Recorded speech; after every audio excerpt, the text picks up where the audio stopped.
Senhor.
precisamos falar da cantata do domingo, dia 23. Você observa no seu boletim, na segunda página, cantata de Páscoa. Deus, o mundo amou. Coro principal, coro jovem, Elohim, novo cântico, farão juntos a cantata de Páscoa no próximo domingo, 23 de abril, 19 horas, 30 minutos. Convidem amigos, parentes para ouvirem a história cantada da morte e ressurreição de Jesus Cristo. Uma noite memorável. Então estejam presentes, venham, convidem pessoas. Todos esses são recursos de que Deus se vale para que nós convidemos as pessoas para ouvir a palavra de Deus. Os irmãos estão vendo aí também, como é que chama esse estradinho aí onde fica o regente? Patamar, é um patamarzinho novo aí, né? Que foi feito pelo irmão José Nemésio Marques. Ele está aí, José? Está ali no cantinho. Aquele irmãozinho lá que fez, com as mãozinhas dele. Ele é especialista na matéria das madeiras e está aí. Nós queremos registrar essa doação que ele fez, esse trabalho que ele fez para o nosso coro, para a nossa igreja.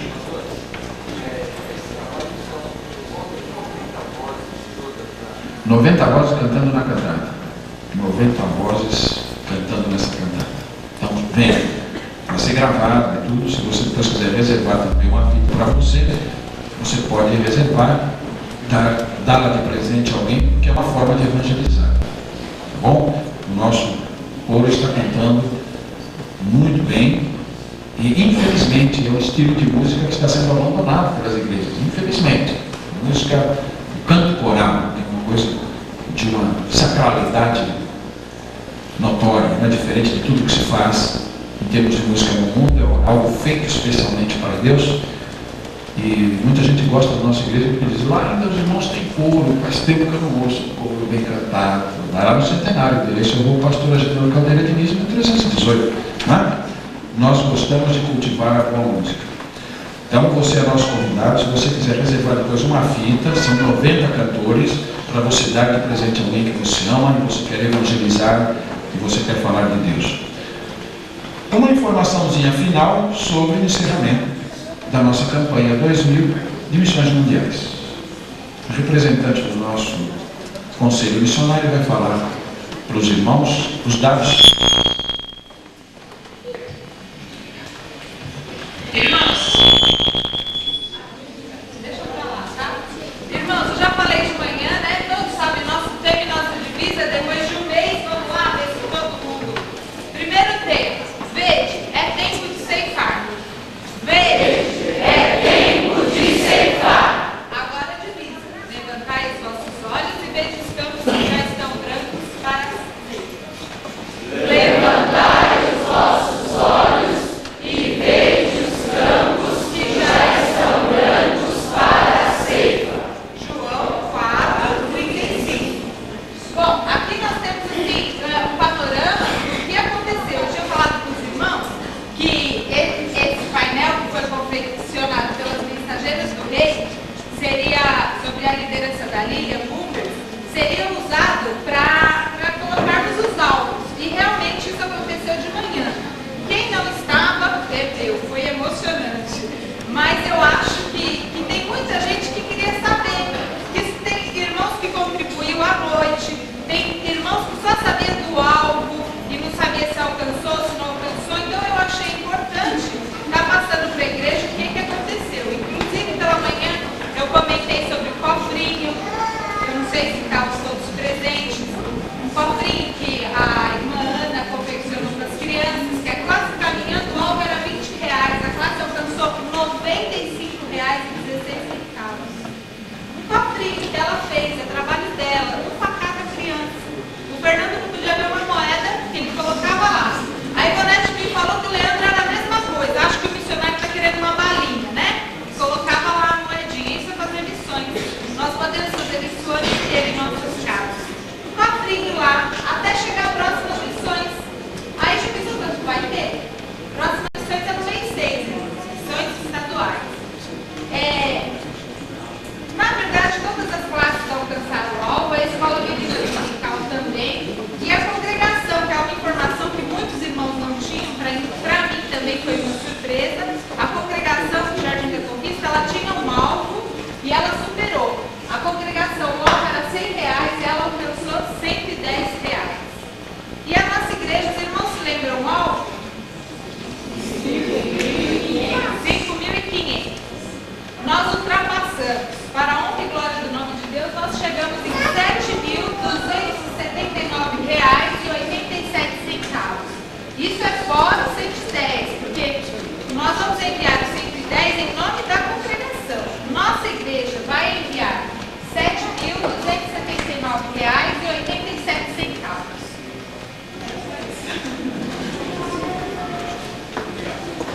Então, mais um agradecimento aos irmãos por mais uma realização para o reino de Deus. É uma igreja que está sintonizada com a necessidade do momento. Ela responde e ela faz a sua parte. Isso é gratificante para nós. Na verdade, o que vamos levar daqui é o que construímos para o reino. Vamos apresentar aos pés de Jesus o que pudermos fazer para a glória dele, não para ganhar a salvação, mas porque ele é o nosso Salvador. Ele já nos salvou. Nós queremos demonstrar nossa gratidão trabalhando para ele. Prossigamos agora conhecendo os visitantes que nos honram hoje à noite, destacando-lhes a presença entre nós.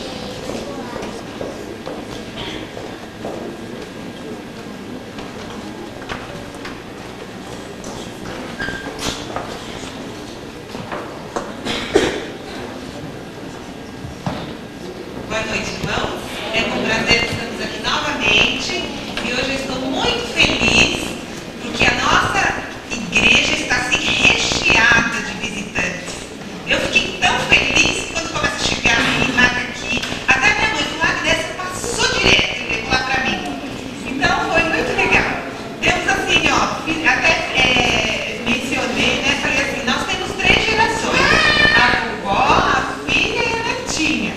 Eu vou começar por elas, que é um prazer tê-las aqui hoje. Elas vieram com a irmã Damares, é a Fátima, a Camila e a Laura. Lindas, maravilhosas. Jesus que abençoe muito vocês. Fiquem de perto da minha igreja conhecê-las. Olha, essa turma, a Camila falou para mim que já é crente, que ela conhece Jesus. Então, olha, Camila, é só você assim, toda semana vir adorar esse Deus maravilhoso, trazer a mamãe e a sua filha, e que nós vamos ficar muito felizes e Cristo vai ficar muito mais. Que Ele realmente esteja no coração de vocês. Muito obrigada, pode sentar. Temos também o Daniel, que foi a irmã Cleusa que trouxe, é um adolescente, um jovem. Eu gostaria que ele ficasse em pé. Olha, muito maravilhoso esse menino. Adolescentes, olhem só, Wagner, é uma joia preciosa que, segundo a irmã Cleusa falou, ele está procurando Jesus. Eu falei, então ele já encontrou. Que Deus te abençoe, Daniel.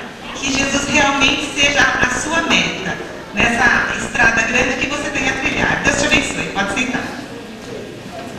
Temos também a Helena e a Bárbara. A Bárbara, eu acho que está na classinha. A Helena é da Casa Firme, é uma igreja evangélica. Por gentileza, fique em pé. Ela veio visitar a irmã dela e falou, hoje é dia de adoração. E veio prestar um culto e visitar. A nossa igreja agradece muito a sua visita. Você é muito importante.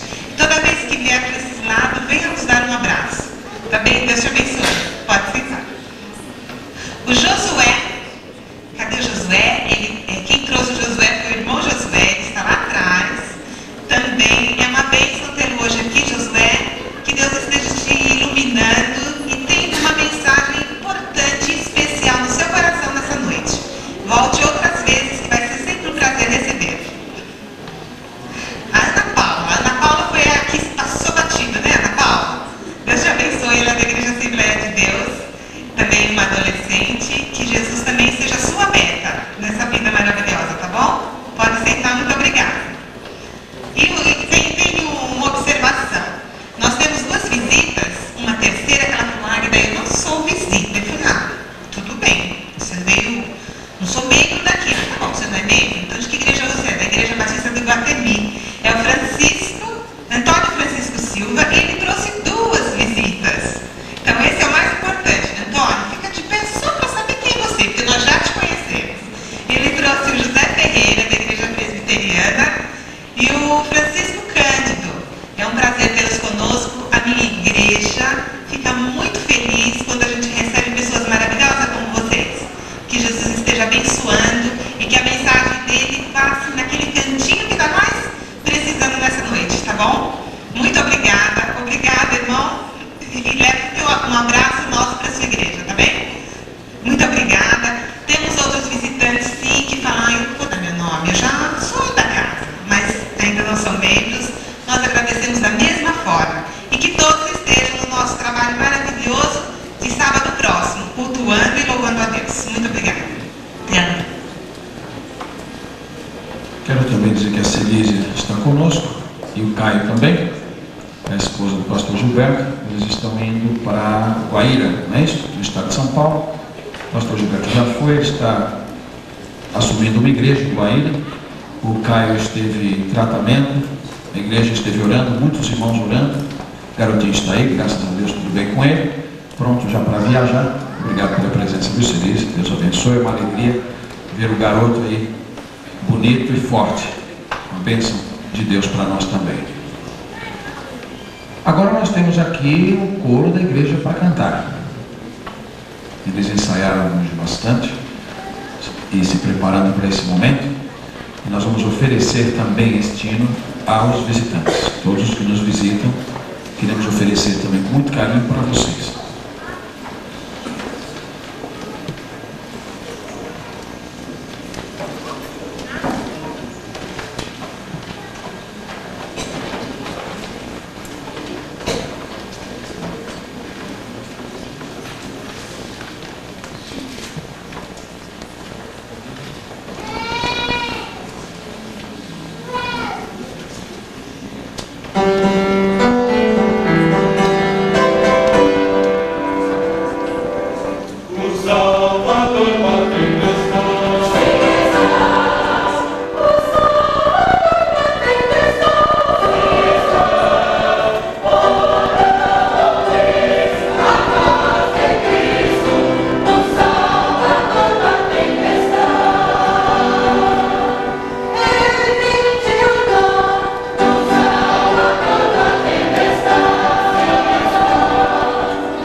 Convidamos os irmãos diáconos a que nos ajudem agora, neste momento de oferta, nesse momento de consagração dos dízimos, das ofertas, que é uma parte do nosso culto a Deus. Sistematicamente, somos convocados pelo Senhor para demonstrar a nossa gratidão a Ele pelas bênçãos que nos tem concedido. Como reconhecimento à sua soberania, ao seu direito sobre nós, as bênçãos que nos deu, nós das mãos dele mesmo, nós devolvemos uma parte. Vamos fazer isto em seguida.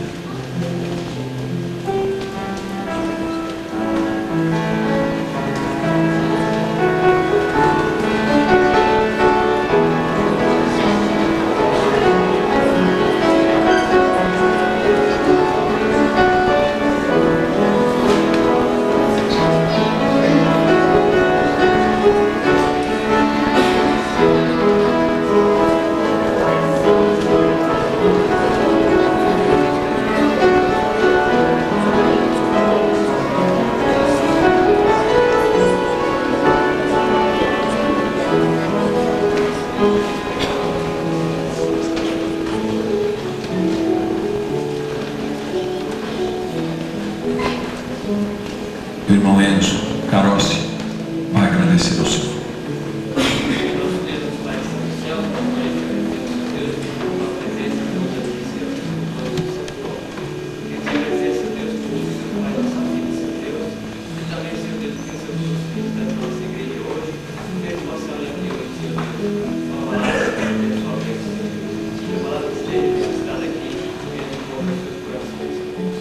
Nessa hora, Senhor Deus, queria te agradecer por esses dízimos e ofertas que eu queria depositar, Senhor Deus, e que tudo seja para a honra e glória do seu santo nome, Senhor Jesus. Em nome de Jesus, eu te agradeço. Amém. Nós teremos agora um momento de elenco espiritual, o irmão Wagner vai cantar um hino de louvor ao nosso Deus.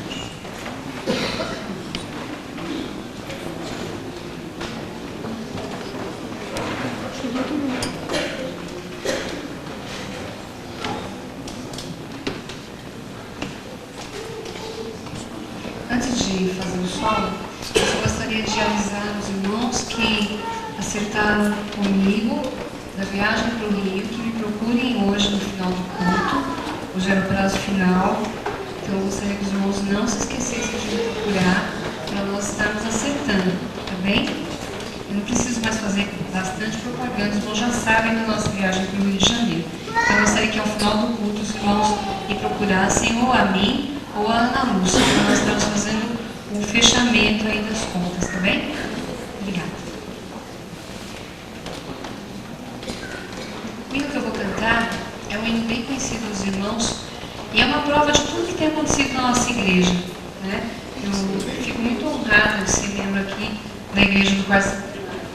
E é a prova de que Deus não nos deixa sozinhos nunca, que Ele tem cuidado de nós e de que Ele é fiel.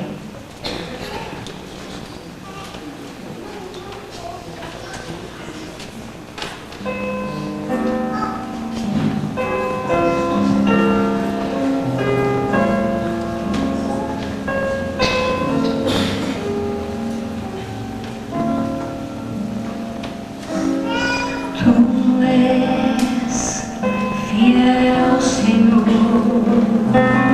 meu Deus.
Meus irmãos e amigos, temos diante de nós um texto nesta noite. Gostaria que você acompanhasse na sua Bíblia. Vai abrir comigo em Mateus 25. Mateus capítulo 25, versículo 41.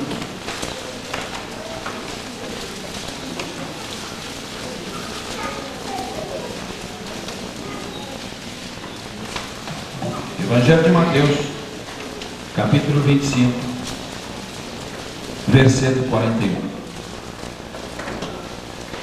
Neste texto, temos a sequência do que Jesus está pregando.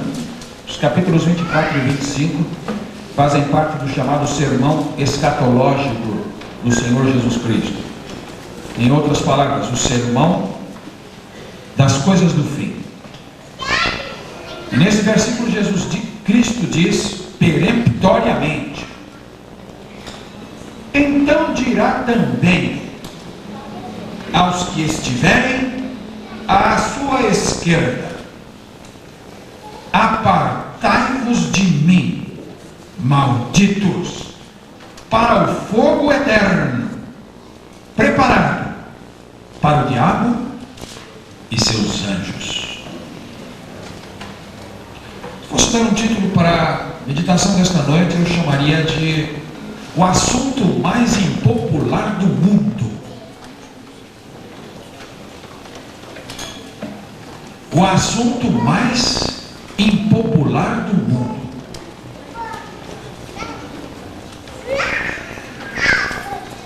Porque parece ser um tema que não agrada, evidentemente. É um tema que não atrai. É um tema dramático. É um tema chocante. É um tema que muitos pecadores, ao ouvir, tendem a ignorá-lo ou minimizá-lo. Mas se nós cremos que Jesus Cristo é Deus encarnado, se nós cremos que Jesus Cristo é quem Ele disse que Ele é, nós não podemos evitar esse tema. Se nós cremos que a Bíblia é a palavra de Deus, soprada pelo Espírito Santo, que os seus ensinamentos têm validade, fidedignidade e permanência eternas, nós não podemos fugir desse tema.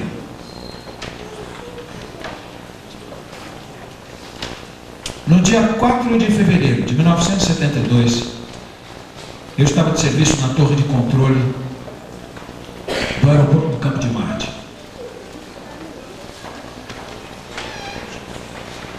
O Campo de Marte fica na zona norte da cidade e, além da torre onde nós ficamos, é um órgão de controle de tráfego aéreo que fica elevado. Na verdade, é uma torre, aproximadamente 5 andares, você fica lá no último. E ao redor inteira é de vidro. É um octógono, são 8 lados, todo de vidro, com visão de 360 graus ao redor. Dali você precisa ter, pois, a visão total ao alcance da vista do operador, porque numa torre de controle se trabalha vendo os aviões, para que você faça o controle das aeronaves que estão se aproximando do seu campo, saindo dele, cruzando nele, estão decolando, estão pousando, estão cruzando a pista.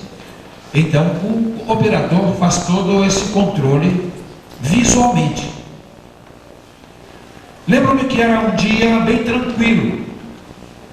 Naquele momento, pouco, quase nenhum tráfego. Eu estava sozinho naquele instante. O colega havia saído para o almoço, o substituto não havia voltado ainda. Eu estava sozinho na torre. E em dado momento, eu observei uma coluna de fumaça negra se elevando no centro de São Paulo.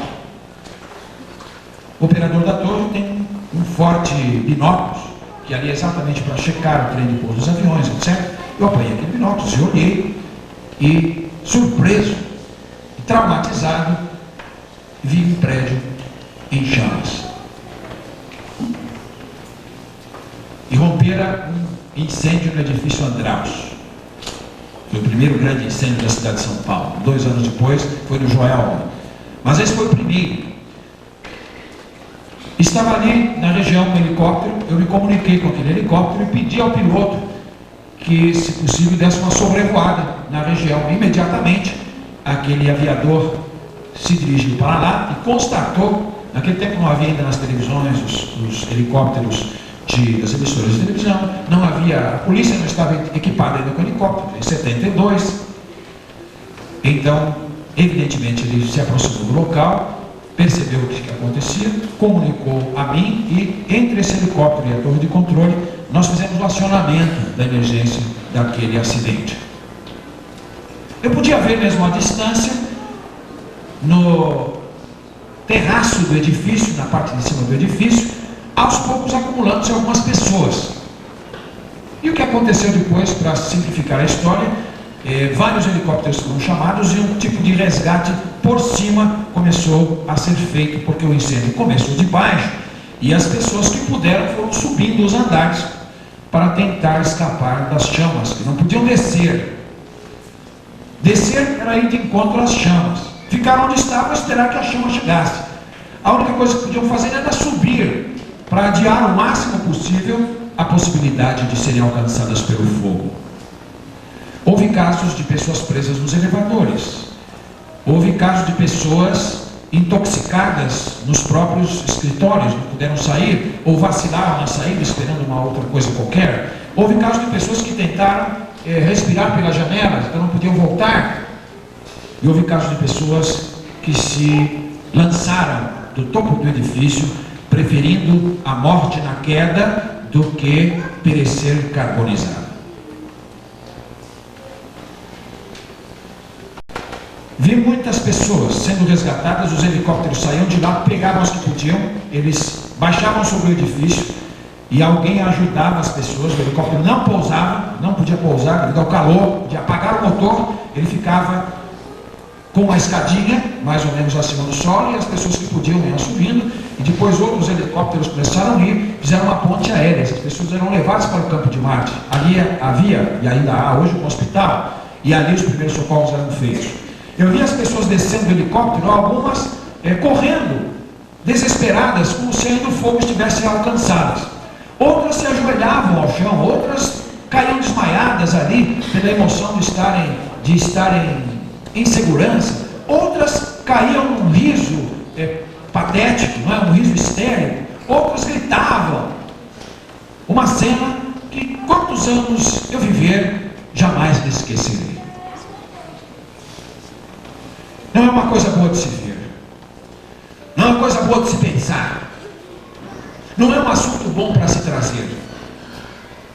Mas sem dúvida alguma, senhores, o que aconteceu ali no Andraus, 72 e 74 no Joelma, são ilustrações pálidas do que vai ser o inferno.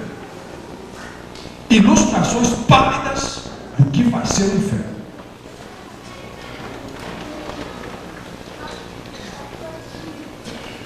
Se você estuda um pouco a história do pensamento, particularmente o pensamento religioso, e se você estuda particularmente a história da teologia, você vai perceber que aqui e ali, de uma maneira ou de outra, houve muitas tentativas de acomodar essa questão.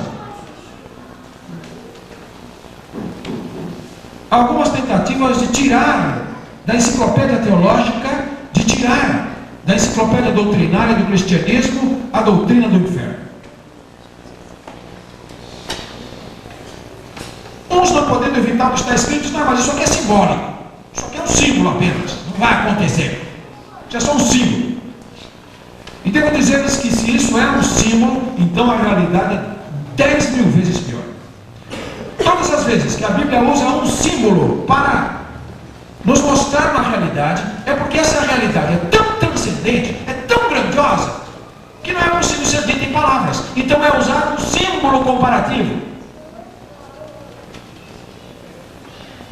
Quando diz que o céu tem luz de ouro, está querendo dizer da preciosidade, não é que é ouro, esse metal que tem aqui na terra. É usado uma expressão simbólica para dizer da riqueza, da glória celestial. Ora, senhores, se o fogo do inferno é uma linguagem simbólica, então o inferno é pior ainda do que as palavras que a Bíblia fala sobre ele. Sistemas inteiros mosteiros de teologia têm surgido porque os seus mentores, os seus fundadores, não suportavam a doutrina bíblica do inferno. Exemplo: Charles Taze Russell. Charles Taze Russell é o fundador da Sociedade Torre de Vigia, hoje conhecida como Testemunhas de Jeová. Charles Taze Russell passou por alguns movimentos evangélicos, frequentou uma igreja presbiteriana, conheceu alguns pontos da Bíblia, foi criado em uma família que conhecia a Bíblia, mas desde criança ele nunca aceitou a doutrina do juízo final e do inferno. Então os biógrafos, a documentação farta sobre a vida deste fundador de um dos grandes movimentos religiosos do século XIX para cá, sobejamente documentado, demonstram que ele jamais aceitou, jamais assimilou a doutrina do inferno. Então ele cria um sistema, e desse sistema tirou o inferno. Se você pega o ensinamento teológico das Testemunhas de Jeová, não há inferno. O ensinamento é que as almas serão destruídas, as almas serão aniquiladas, deixarão de existir. Serão salvas algumas pessoas que ficarão habitando aqui na terra mesmo. A terra não vai acabar, o mundo não vai acabar, vai ser transformado. E as pessoas que se acharem dignas, em outras palavras, os seguidores da Torre de Vigia, aqueles que obedecerem às normas e os ensinamentos do Sr. Charles Taze Russell, esses herdarão a terra, viverão aqui, e os demais transformar-se-ão, serão destruídos, não haverá pena eterna. Outros inventaram uma tal de evolução, que a pessoa vai, e depois ela volta, e ela sofre um pouquinho, e vai para um estágio mais ou menos, e depois volta de novo, e tudo para evitar o inferno.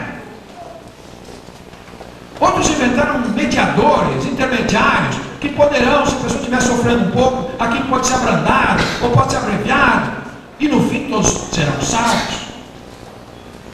Depois surgiu o universalismo, dizendo: não, inferno, Deus não é ruim para mandar ninguém para o inferno. O negócio de inferno é história, para impressionar. Isso é pressão psicológica, para as pessoas aceitarem a religião. Não, no fim todos serão salvos, todos. E o universalismo é tão radical nesse ponto, que diz que até o diabo será salvo. Até o diabo.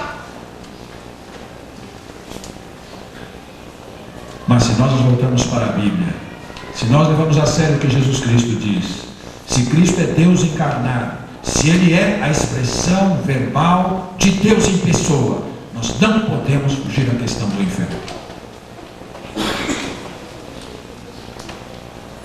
Quero abordar aqui alguns fatos sobre o inferno nesse versículo. Primeiro fato sobre o inferno: a designação dos condenados. O primeiro fato desse versículo, o primeiro fato sobre o inferno, a designação dos condenados. Está escrito aqui: apartai-vos de mim, malditos. A designação dos condenados é malditos. Malditos é um adjetivo. Pessoa maldita, aquela é aquele sobre o qual pesa maldição. A palavra primitiva é maldição. Maldito é uma palavra derivada. Apartai-vos de mim, malditos. Então os habitantes do inferno, as pessoas que tiverem essa tremenda, extrema e eterna infelicidade de terminar nesse destino, estarão lá sob o epíteto, estarão lá sob a denominação de malditos. Não foi qualquer um quem disse isso. Isso foi dito por Deus. E senhores, quando Deus abençoa, ninguém amaldiçoa. Quando Deus abençoa, ninguém amaldiçoa. Ele é soberano. Ele é Senhor. Ele é Criador. Ele é sustentador. Ele é o governador de tudo que acontece. Ele está no comando, no controle da história, das nações, no controle cósmico das coisas. Sob sua mão e sob seu controle, sob sua vontade, estão o diabo e os seus anjos, e todas as forças maléficas. Deus venceu o pecado e a morte, e Deus vence o mal.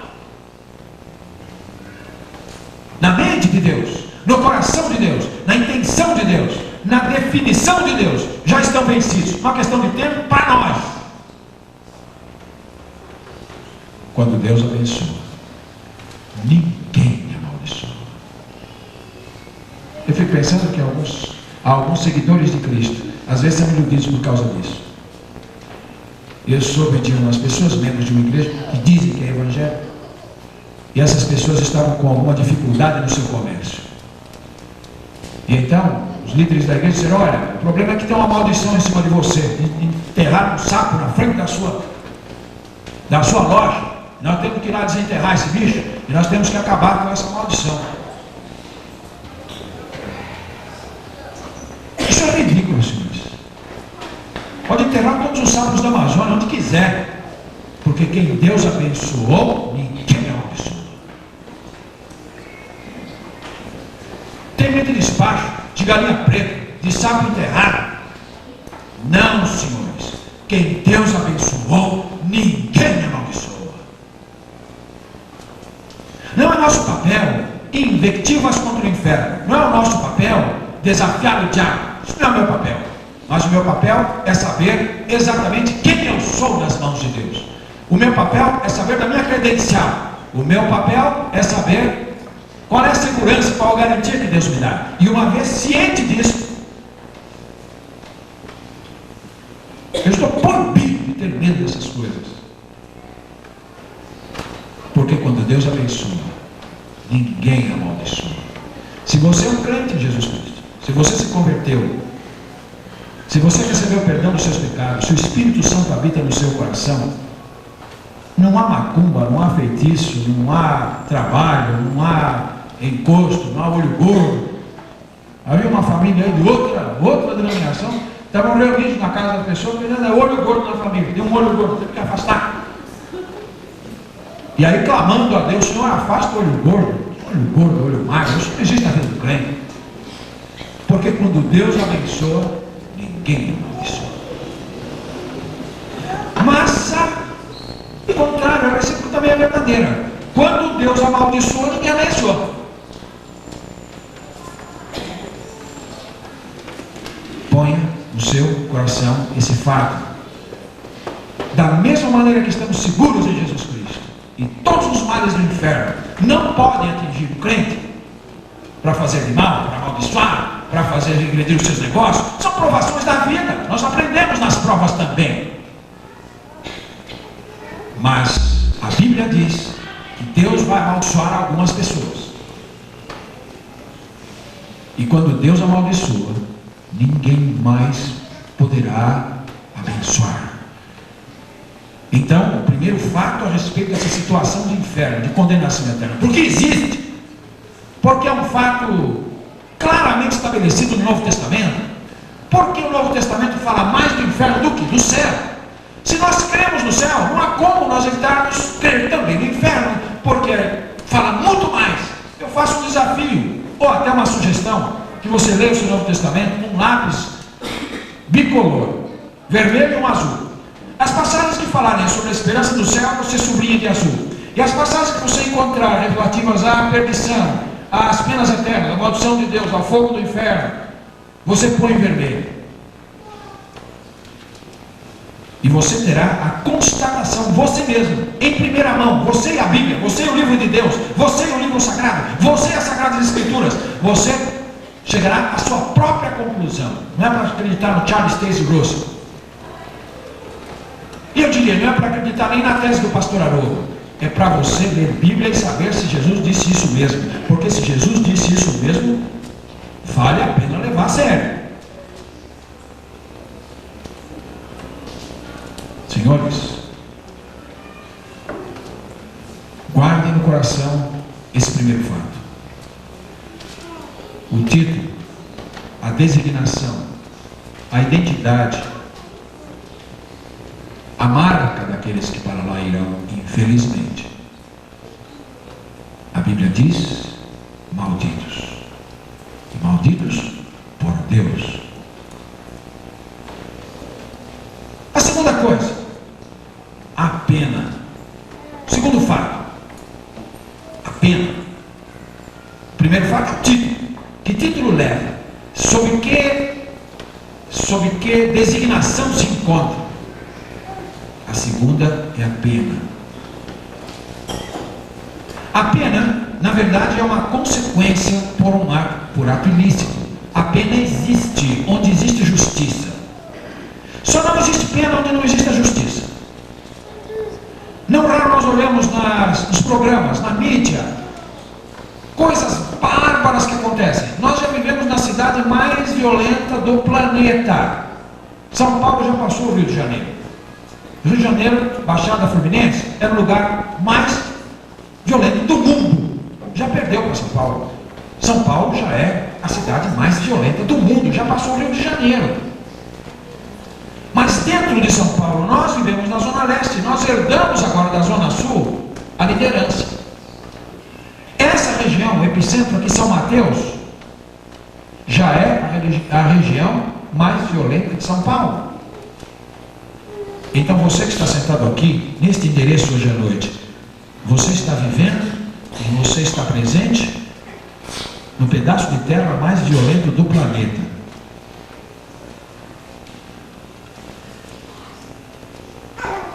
E quando a violência nos alcança, há um mês e pouco, um membro querido de nossa igreja foi arrebatado no vórtice destruidor daquele que vem para matar, roubar e destruir. No vigor de seus 34 anos, cheio de vida, uma família maravilhosa, um futuro pela frente, de repente nas mãos de um inconsequente, esta vida é ceifada barbaramente, do que estamos traumatizados até hoje. E quando isso acontece, nós ouvimos uma frase: eu quero justiça, eu quero justiça, eu quero justiça, eu quero justiça. E as pessoas têm razão. O que merece uma pessoa que age desta maneira? O que merece? Não é ódio. Nós não odiamos nem conhecemos.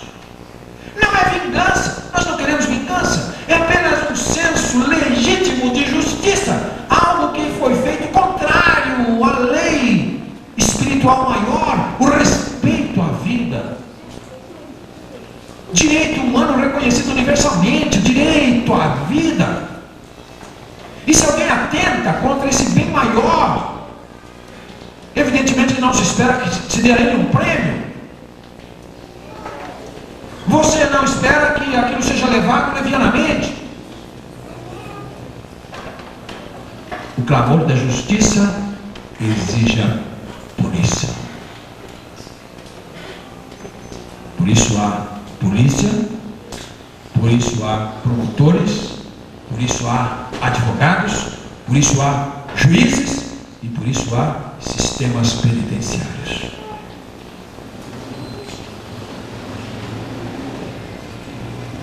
Uma sociedade não sobrevive sem justiça. E justiça não existe onde a virtude seja premiada e o crime seja condenado. Ora, senhores, nós somos pecadores todos. Você e eu somos pecadores. E mesmo sendo pecadores, nós ainda temos uma nesga, nós ainda temos um resquício dessa tão procurada justiça. Não é mesmo? Pois não faria justiça o juiz de toda a terra? Ah, vai fazer. Vai fazer. Quando eu vejo essas mulheres que perderam os maridos, os filhos, os irmãos, vítimas da barbárie que impera na nossa terra, eu fico pensando, a justiça dos homens às vezes sim, às vezes não, mas a justiça de Deus com certeza virá. Então haverá pena, sim, senhores. Haverá pena. A pena em dois sentidos. Perceba no versículo. parte da pena é apartai-vos de mim. Então estamos no segundo fato. O segundo fato é o fato da pena eterna. Apartai-vos de mim. É como uma moeda de duas faces. A primeira face da moeda da condenação é que nós, ou diria até melhor, nós não. Vamos usar uma expressão genérica. O pecador que não for salvo. Moeda de duas faces, mediante a qual o pecador que não for salvo, vai, num lado da moeda, será afastado definitivamente de Deus. Apartai-vos de mim. Afastamento de Deus. Esse é o primeiro aspecto da pena eterna. Vocês querem pensar um pouquinho comigo? Esse mundo é um mundo que jaz no maligno. E eu não preciso usar de muita oratória, eu não preciso gastar muito meu tempo para mostrar a vocês as mazelas, as desgraças, as maldades, os sofrimentos, as dores, as lágrimas, a doença, a morte, a que estamos sujeitos neste mundo. Não é verdade? Só que é o seguinte, este mundo tem um aspecto compensador. Não se afastou Deus ainda dele. O homem é pecador? É. O homem é rebelde? É. O homem é incrédulo? É. O homem é revoltado contra Deus? É. O homem está revoltado contra a divindade? Está. O homem não leva Deus a sério? Não leva. A humanidade está caminhando para longe de Deus? Está. Só que é o seguinte, Deus ainda está presente. Ainda há um evangelho para pregar. Ainda há uma Bíblia para se ler. Ainda há um Jesus para salvar. Ainda há um coro para cantar. Conforto ao nosso coração. Ainda uma igreja para anunciar. Ainda missionários para seguir para os campos. Ainda igreja que sustenta o trabalho missionário.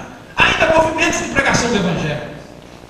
Ainda uma tônica, uma nota de esperança e de salvação. Ainda um Deus que chama. Ainda um Espírito Santo que convence do pecado, da justiça e do juízo. Ainda um evangelho para pregar. Ainda uma luz para se buscar. Ainda uma voz a chamar. Deus ainda está presente. E por mais que seja desolador o quadro da humanidade, esse mundo ainda tem um arco-íris de esperança no horizonte. Mas no inferno não. No inferno nós temos tudo de ruim, tudo de péssimo que essa condição de vida traz por causa do pecado, e mais ainda, Deus ausente. Nunca mais uma nota de conforto, nunca uma nota de alívio, nunca uma nota de esperança, nunca uma esperança de salvação, não sai mais, penas eternas, trevas eternas, pranto e ranger de dentes, o bicho nunca morre, o fogo nunca mais se apaga, e nunca a esperança de salvação. Deus ausente, longe de Deus, irremediavelmente, irreversivelmente, sem remédio jamais.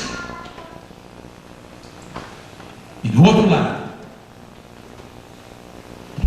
o sofrimento sensório.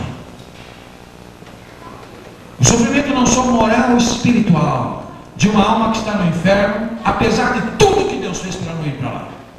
Uma alma que foi para o inferno, apesar de todos os impedimentos, todas as barreiras que Deus colocou para impedir isso.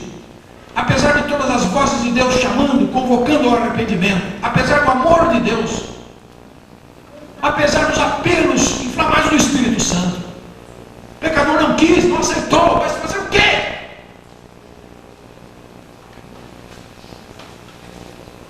Então sofrerá. Sofrerá física, espiritualmente, fisicamente também, porque vai ressuscitar para a perdição. Senhores, vai haver uma ressurreição para a vida, corpos semelhantes ao de Jesus Cristo, corpos que serão incorruptíveis para gozar no céu.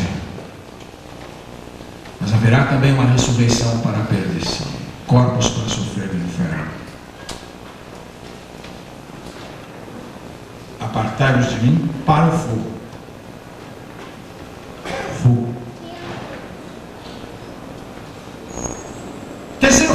inferno é a duração, senhores. Fogo eterno. Você sabe o que é eterno? Já pensou na força? Já pensou no conteúdo? Já pensou no poder?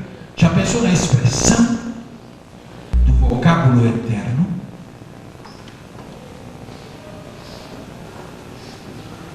É um vocábulo, uma expressão, uma palavra usados para Deus. Ele é o Deus eterno. Não é? É um vocábulo usado para a maior bênção que Deus quer nos dar, que é a vida eterna. Vida eterna. Porém, a mesma força abençoadora, a mesma força de misericórdia, a mesma força divina que ele tem ligado ao nome de Deus, o Deus eterno, El Elyon, a mesma força divina que tem vida eterna, vida sem fim, tem aqui para fogo eterno. Assim como o céu é uma realidade imutável, é uma realidade irreversível, os que tiverem o privilégio de entrar naqueles portais estarão seguros eternamente, como Deus é eterno.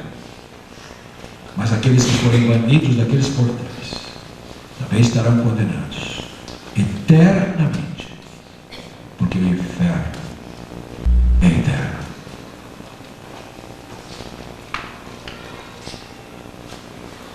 Apartai-vos de mim, malditos, para o fogo eterno. E sabe por que Jesus Cristo nos fala essas palavras? Simplesmente para impedir que vamos para lá. Não é para ameaça, não é para pressão psicológica, não é um truque subliminar. É algo que fala a razão, é algo que fala o bom senso, é algo que fala a consciência, é algo que fala a espiritualidade mais íntima do homem, uma realidade inescapável. E Deus, no seu grande amor, Ele se antecipa a este caso. Deus quer chegar antes. Deus quer chegar antes. Cristo quer chegar antes. Cristo quer chegar a tempo. Ele sempre chega a tempo. Nem sempre entendemos o relógio de Deus.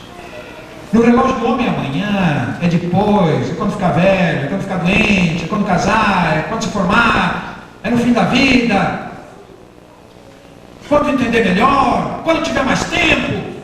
No relógio de Deus é hoje. A salvação no relógio de Deus é hoje.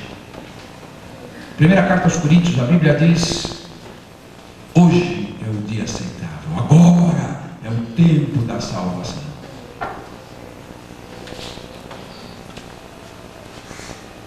Na escola dominical, o professor dizia para os alunos, os garotos, os juniores: todos os pecadores têm que aceitar a Jesus Cristo, se preparar para a eternidade, e têm que aceitar Jesus um dia antes de morrer.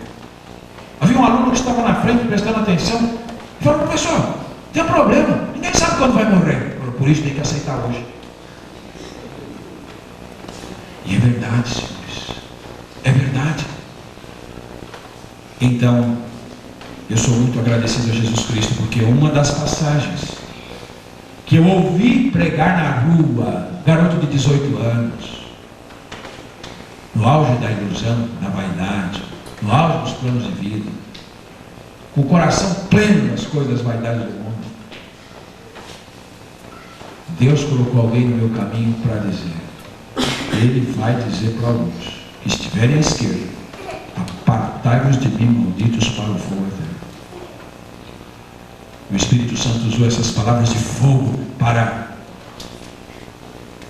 chamar a minha atenção. Deus me despertou do sono, da letargia, da inconsciência de um perigo iminente que governa. E Ele me salvou.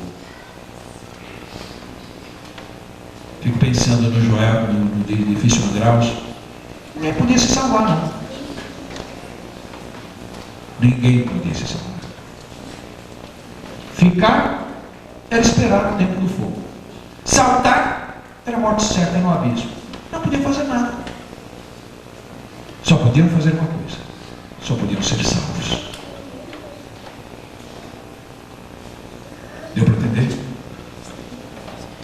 espiritualmente falando, ninguém pode se salvar. Espiritualmente falando, só podemos ser salvos. Ninguém ser salvo. Todos nós somos salvos. Fiquei pensando que a salvação no edifício André veio de cima. Ninguém podia subir até eles, mas alguém podia descer até eles. E a nossa salvação espiritual vem de cima. Alguém desceu entre nós. Jesus veio para salvar. Agora pensem comigo. Jesus veio para salvar. Salvar de quê?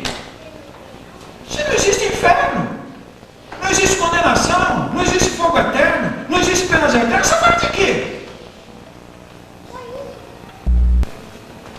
Deu para perceber que até a função salvadora de Jesus Cristo, a tarefa salvadora de Jesus Cristo, tem a ver com a perfeição eterna. Ele veio do céu para morrer na cruz, derramar seu sangue, para salvar pecadores. De quê? Se não existe inferno.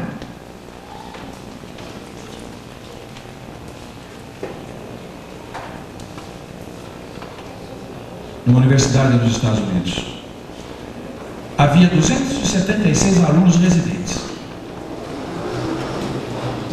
A noite veio, todos foram para o dormitório, as horas se passaram, e ali pela meia-noite, lavrou um tremendo de um incêndio no dormitório daquela universidade. Foi um pânico geral, correria, todos procurando livrar a sua vida. Foi uma confusão, um caos total. Quando a última chama extinguiu, quando tudo era um ambiente negro calcinado, quando apenas as últimas fumaças do incêndio permaneciam, o reitor, com mãos trêmulas, pega a lista dos internos e ele começa a fazer a chamada um a um, porque a noite escura, ninguém sabia o que havia acontecido ainda. Eles vão se reunindo aos poucos no pátio, e então o reitor fazendo a chamada nominal para ver o que havia acontecido com os alunos. Fulano de tal, presente. Fulano de tal, presente, lá atrás. Fulano de tal, presente. 274, 275. Foi chamar o último. 276, o nome tal. Um silêncio imenso permeou o ambiente. Ninguém respondeu.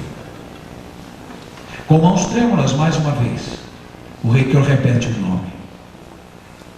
E ofegante, saindo agora das sombras do edifício queimando, alguém diz lá atrás: presente!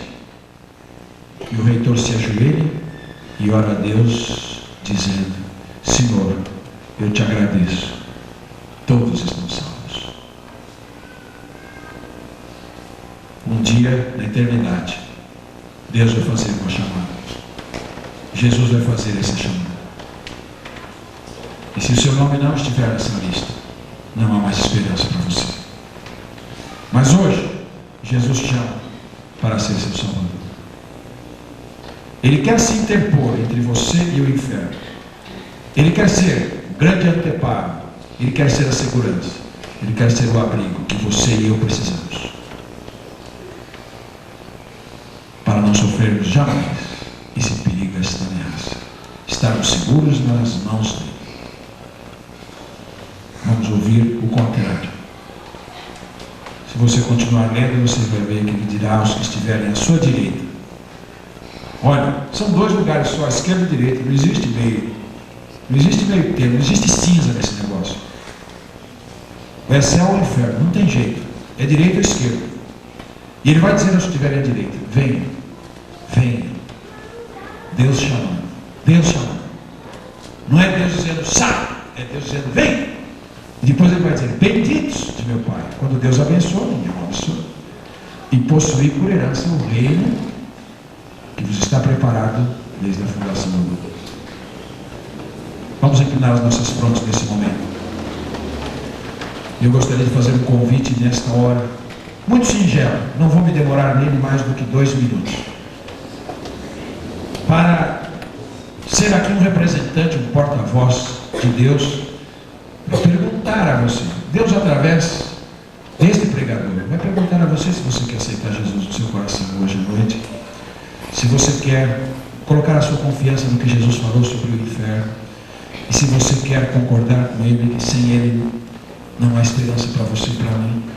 Se você quer concordar que você não pode se salvar, a única coisa que você pode fazer é ser salvo, e o único que pode salvar você é aquele que veio lá de cima para morrer por você. E se você o aceitar, nunca mais haverá perigo algum, porque quem Deus abençoa, ninguém mais amaldiçoa. Entre os presentes, alguém quer aceitar a Jesus como seu Salvador, faça um sinal onde você estiver com a sua mão, um sinal discreto no seu lugar. Nós iremos nos rejubilar com mais uma alma que Jesus hoje convoca para estar nos seus braços, para ser sua. Mais um pecador que Ele perdoa completamente e lava com seu sangue remidor. Haverá aqui um jovem, um adolescente, uma criança ou um adulto que nunca tenha dado este passo e diga hoje: eu quero Jesus Cristo como meu Salvador. Eu confio no que Ele disse, creio que vai chegar essa realidade um dia e eu preciso me preparar para ela. E só Jesus me prepara. E não estou propondo a você uma religião nova, não estou propondo para você uma igreja nova, estou propondo para você um Salvador único. Alguém quer recebê-lo agora? Levante sua mão onde você estiver, um sinal bem discreto, e eu irei orar por você, alegrando-lhe com essa decisão ao lado de Jesus. A oferta é para você agora, só você pode resolver isso. 50 segundos são mais do que suficientes para a pessoa dizer: Jesus, eu te aceito agora. Pode levantar a sua mão onde você estiver. Onde você estiver. Se o Espírito Santo está falando ao seu coração, não tenha medo de dar esse passo. 30 segundos, suficiente para você abrigar-se nos braços de Jesus. Quanto tempo leva para a pessoa dizer sim? Levante sua mão onde você estiver. Você tem 20 segundos para fazer isso esta noite. É a sua grande oportunidade. Jesus tornou isso possível para você. 10 segundos, encerrarei o convite. Acho que não precisamos insistir, não é preciso ficar pressionando ninguém. Se a pessoa entende, ela aceita. Alguém quer, esses 5 segundos, dar esse passo? Levante sua mão. Deus abençoe. Lá atrás aquela aula. Graças a Deus por isso. Graças a Deus. Deus abençoe. Vamos orar.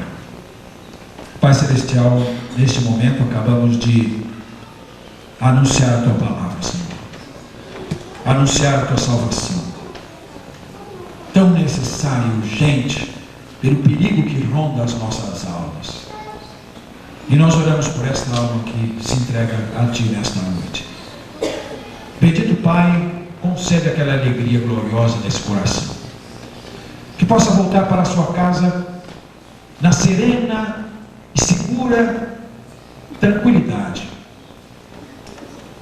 de que pertence a Deus a partir deste momento. Porque Jesus disse: o que vem a mim, eu não lanço fora de jeito nenhum. Concede uma convicção sobrenatural, divina, a esta alma que te aceita nesta noite. Assim como concedeste a nós um dia que ouvimos a Tua palavra e cremos em Jesus Cristo. E usa esta vida para a Tua honra, louvor e glória, onde ela estiver. Seja uma embaixatriz da fé, uma representante de Cristo, uma testemunha da Tua salvação. A todos os demais, confiamos a Tua misericórdia, para que ninguém venha se perder pela ausência de uma decisão ao lado de Jesus Cristo. O recado está dado e desde agora confiamos ao Teu Espírito Santo as consequências do contato com Tua palavra. Nós oramos por amor a Jesus Cristo. Amém.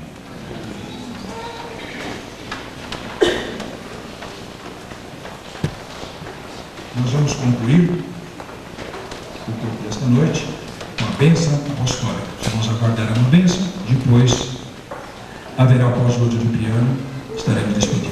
Oremos. E agora, Senhor nosso Deus, que a graça salvadora